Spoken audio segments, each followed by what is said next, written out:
Today I'm going to show you how to fix the Samsung refrigerator water leak into crisper jaw floor. First, you remove the top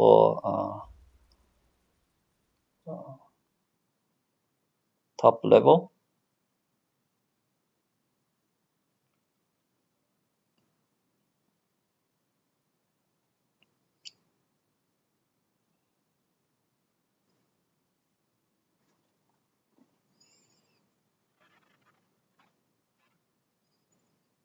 This is remove the panel. It's pretty straightforward until you go into the crisper jaw top panel. So you need to remove the two jaw first.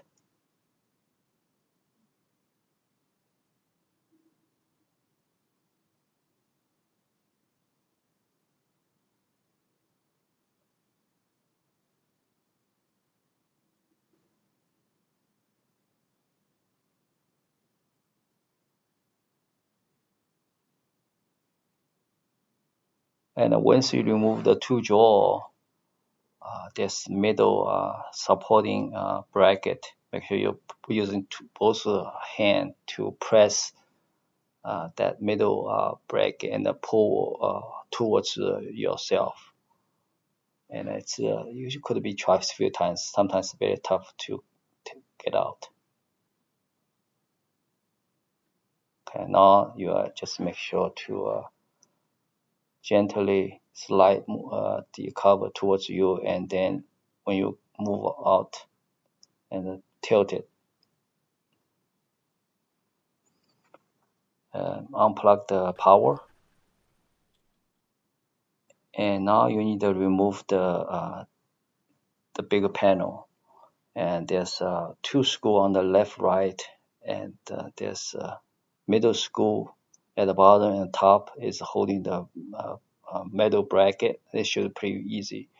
And then when you remove it, make sure on the top left hand side there's two connectors.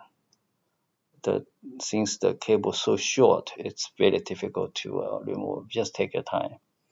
And here's the drain hole, and has very little drain clip. And now we have the replacement for bigger aluminum drain clip. Hope that will help.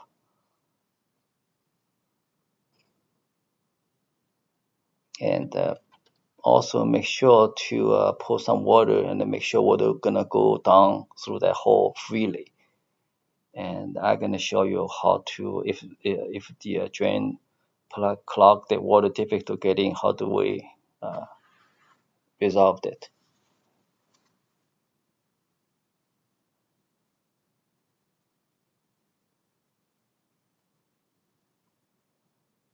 So you need some cutter, make sure to cut that old drain clip.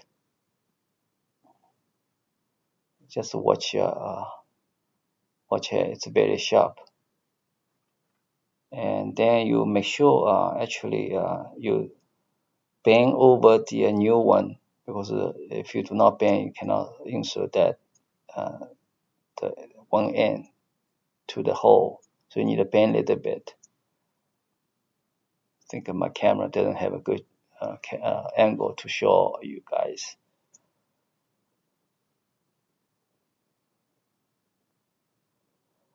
And in the process, I also purchased the two assembler cap drain for the freezer water line and the refrigerator water line.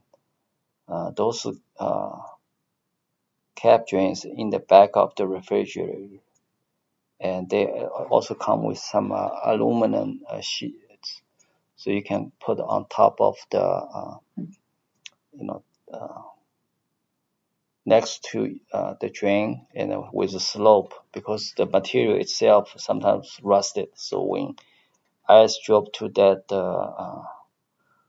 what do you call the to get into the water hole, sometimes will freeze. And now it's open from the back. There's 4 or 5 screws.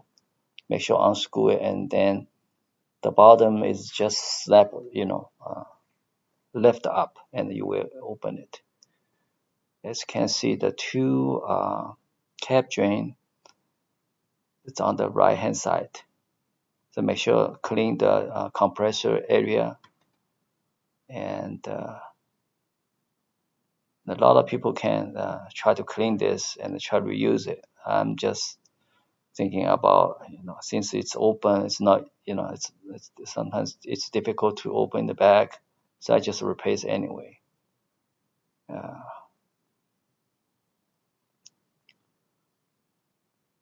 So there's, I think there's two ways to do. Once you connect to the top, and then put the bottom one, slide into the hole.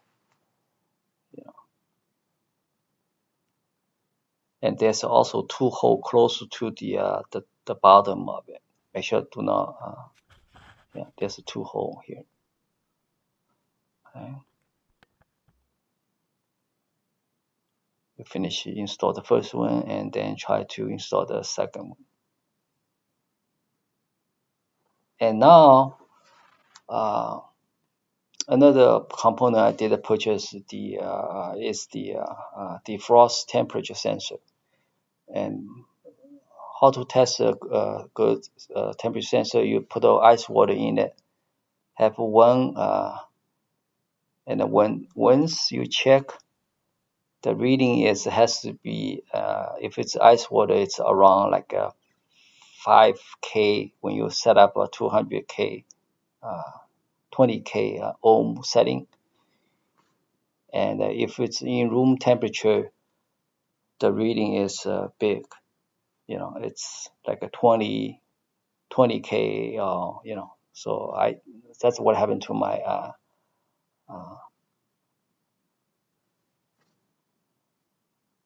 my temperature sensor is also broke. So could it be, you can try. What happened to me is I tried the first is just to replace the drain clip. It didn't really help, and also replace the refrigerator water, the cap drain, and didn't help. So end up what I did is order the second time for that temperature sensor, and you have to remove it very carefully. And also there's no plastic material around the new temperature sensor, so I have to cut it. So I have to using electrical tape to wind through it,